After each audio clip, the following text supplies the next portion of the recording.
There are two worrying things to consider about the world economy in 2018 beyond the obvious risks of Brexit, Donald Trump's trade war with China and steep losses on the financial markets. First, there is the news that the world's billionaires made more money last year than at any time in recorded history.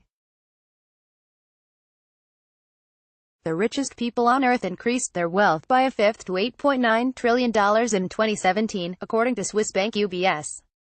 In the same week we learned that almost half of the world's population, 3.4 billion people, live on less than $5.50 a day and struggle to meet basic needs, according to research published this month by the World Bank. Forget the threat of rising political instability and trade conflict. These are simply the symptoms of a wider disease. The real danger is the rise of wealth inequality across the world in recent decades. Never have so few owned so much, at the expense of so many. This deeply worrying picture has been turbocharged by capitalism allowed to run amok by laissez-faire governments, the rapid growth of multinational corporations spurred by technology and the vast expansion of global finance. That isn't to say capitalism cannot deliver significant benefits in terms of personal prosperity. Across the world it has allowed more than 1 billion people to lift themselves out of extreme poverty since 1990. Yet there are growing questions about the ability of capitalism to deliver for as many people as possible. A report from Credit Suisse this month found that the top percentile of the world's super-rich alone accounts for almost half, 47%, of all household wealth. The bottom half of adults collectively own less than 1% of total global wealth, while the richest decile, the top 10% of adults, own 85%. Severe economic shocks such as wars and financial crises can have a significant impact on the distribution of wealth. The last global meltdown, in 2008, should in theory have been a moment of personal financial disaster for the wealthiest people on the planet. But in fact, far from being a leveler of inequality, it was a propellant. The share of the top 10% was little affected. The main question in all of this is how to arrange an optimal distribution of wealth, and hardwire these changes into the economy. Academics believe unequal economies are inherently unstable economies, prone to boom and bust, and that the benefits of eradicating inequality would be obvious. Supporters of free market capitalism might argue that the dead hand of the state has no role to play here. Their argument goes that the super-rich use their vast accumulated wealth to donate to good causes. Their personal fortunes are far from squandered. The money creates jobs and investment, and can be used to address climate change, improve public education, alleviate poverty, eliminate malaria, find a cure for Alzheimer's, and so on. Some billionaires have signed up to the Giving Pledge, committing to donate at least half of their wealth to charity.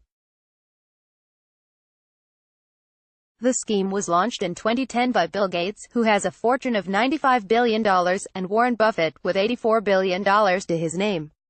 Yet too little of those vast wealth piles is ever donated, and many are asking whether societies should really be relying on the super-rich donating to pet projects and favored causes, regardless of where the money might actually be needed most. Unlike governments, the corporate elite and billionaires by birth are not democratic institutions. One obvious solution would be to increase taxes on inheritances, which are unearned and simply passed from one generation to the next. The UBS report found that a huge $2.4 trillion is expected to be transferred down the generations over the next 2 decades.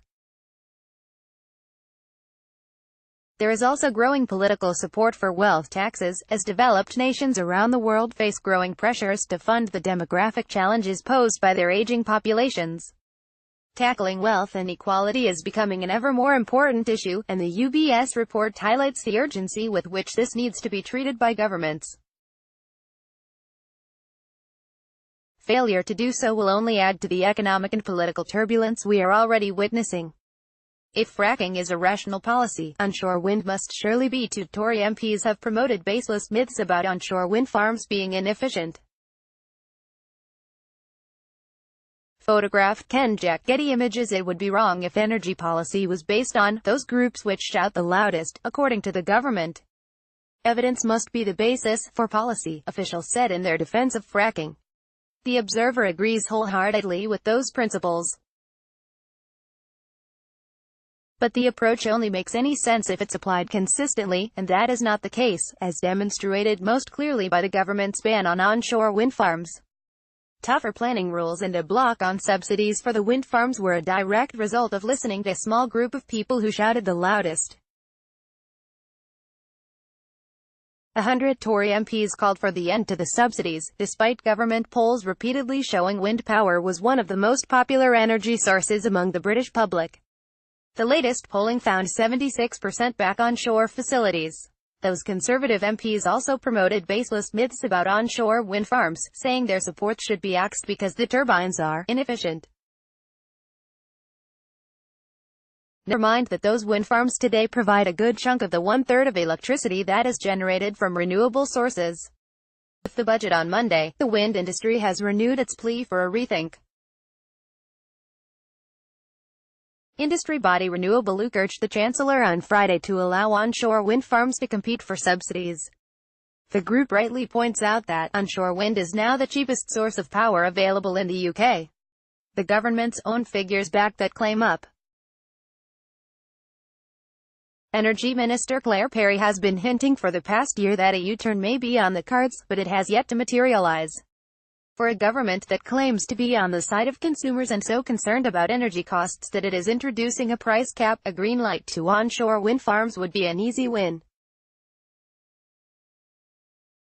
The budget is the perfect time for a wind of change.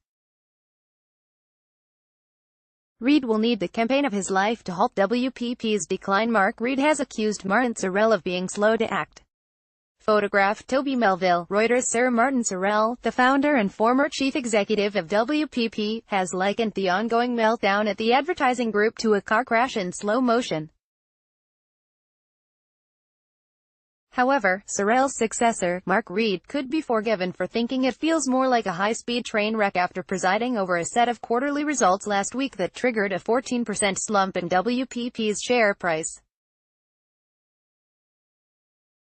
Shares fell to their lowest level since 2012, wiping almost £3 billion off the market value of the firm, which has lost its mantle as the world's most valuable advertising group to its US rival Omnicom. The city was expecting to see revenue growth in the third quarter, only to be stunned by a 1.5% fall, a huge miss. Having told investors at the beginning of September that WPP would record revenue growth of 0.3% this year, to adjust that less than 2 months later to a contraction of up to 1% underscores the lightning-fast deterioration of the business. Reid has admitted many of the issues were WPP-specific. Its US and French-listed advertising peers all reported decent third-quarter results, and has also pointed the finger at Sorrell for being slow to act. Signs of trouble were evident long before Reid took over, with WPP reporting its worst year of growth in a decade in 2017 under Sorrell's control.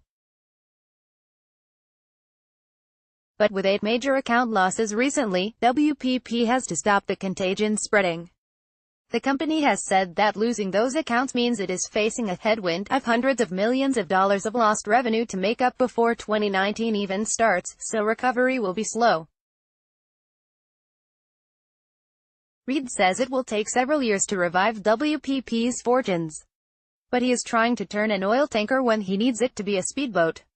His multi-year estimate may be right, the question is whether investors will give him that long.